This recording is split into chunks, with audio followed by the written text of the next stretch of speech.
Talofa lava, and welcome to Measina, Treasures of Samoa, where we amplify Samoan culture. Today I am going to be telling you a story about the village of Omo, and it is taken from the Samoan Legend, Samoa lest we forget. So it's a compilation of oral traditions and legends of Samoa. Enjoy!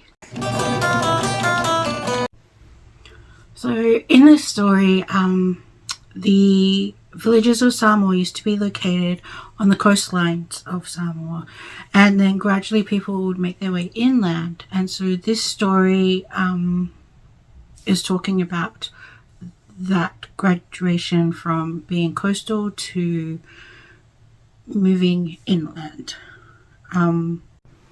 So I'm going to read the story. A couple named Loa and Ava lived in the village of Safe'e in the west. They had 2 sons, Utu and Ono, and 2 daughters, Ve'a and Ina, who was crippled. One day, Ava gave birth to twin boys. Right at that time, a big earthquake rocked the land, so they named the twins Mafuie and Mafuie. 1 week after the twins were born, the couple noticed something most alarming about them. One had only one big eye right in the middle of his forehead. He had huge ears and a huge mouth. The other Mafuie had a big round head, and it was difficult to see his eyes. He had no nose, and his mouth was below his chin. When the babies cried, they made an awfully eerie noise which shook the whole house and all the surrounding trees. The couple and their 4 children were terrified by these young things that looked so weird and made such a terrible sound. The couple decided that the best thing to do was to throw the twins into the sea. In the middle of one night, Loa and Ava took a child each, all bundled up in siapo so their faces could not be seen. When they got to the edge of the rock platform, they tossed the children as far as they could out to the ocean. The couple were shocked when they heard the babies wailing in their loud and awfully eerie sound, and the surrounding rocks and trees shook at the noise. They hurried to the house, got their other 4 children quickly, and fled towards the east. When arrived at the easternmost end of Savaii, they jumped into the sea and swam to Upolu. They swam until they got to the Vaimaunga east and offshore from the bay at the village of Omo, where they rested on the reef and feasted their eyes on the lovely white sand of the beach before them. There was a beautiful village fronting the beach, and beyond the houses were lush gardens and plantations. It was a very small village, nestled in a depression and surrounded by what looked like a wall or small fort that started from the western end and extended to the eastern end, as if it was designed to protect the village from intruders. After some time, Loa swam ashore to meet the people of the village. The people were very kind and brought the family food to eat. There were ta'amu, yams, meat, and fish, all raw, as in those days food was eaten raw as there was no fire.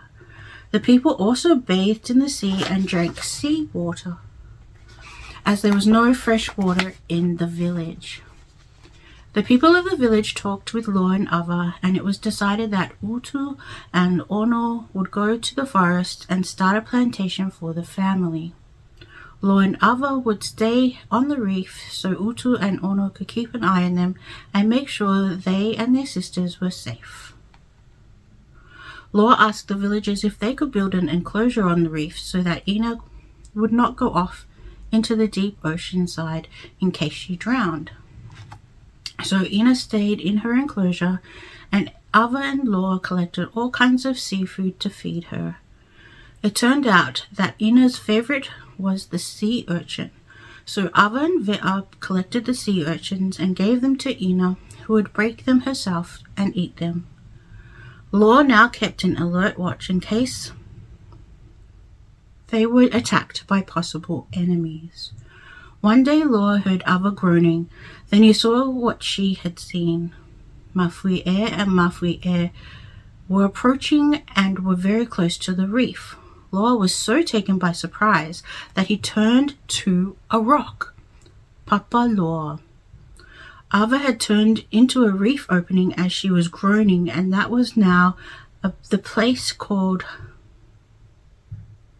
Ava Oi. The girl Ve'a turned into a small island on the reef. Nu'uo Ve'a. Ina became part of the reef, and that is why the reef offshore of Wailele is called Pa'ina. The sea urchin came to be known by the name of the girl Ina, and Ina is the name the people of Wailele today still call the sea urchin. Mafui and Mafui loved their parents and sisters and were very sad that they could not meet them. So the twins decided one of them would stay on the reef to keep watch over their parents and sisters and prevent any Upolu person crossing that area of the sea. Anyone who dared would be drowned, their boats destroyed.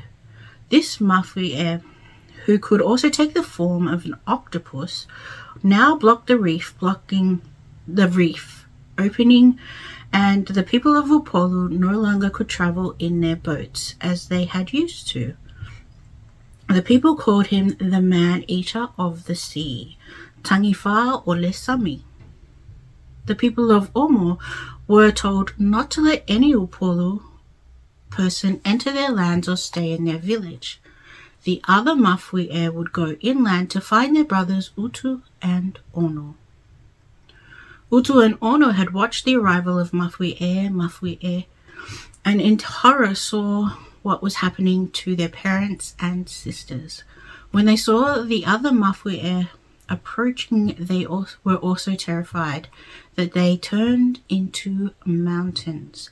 These are known as Maunga o Utu after Utu and Tiaono after Ono. When Mafui found his brothers, they had turned into mountains, so he stayed between the two mountains and looked down to the reef where his twin brother was. He started a fire from dry tree branches and built a huge fire that burned continuously. No one was allowed anywhere near the place where his brothers had turned to mountains. This Mafui was called the man-eater of the forest. The small population of Omo was very happy as their village was secure and safe from assault from other people of Upolu. Upolu people were prohibited entry, Sa se Upolu, to the village of Omo. That was how this village in the Waimaunga district came to be called Sa le Upolu. Whaftaita lava, and thank you for listening to our story. This is the book that you can get it from. It is available at Saab stores in Samoa. I believe you can also find it online. If you really enjoyed this video, please make sure to comment what other stories you would like to hear us share. If you found value in our videos, please make sure to like it and consider subscribing or even sharing, because that really helps us to get promoted in the algorithms and it helps us to find out what it is that you actually want us to share. Yeah, whaftaita lava, and thank you again. Have a great day. Fa sui fa.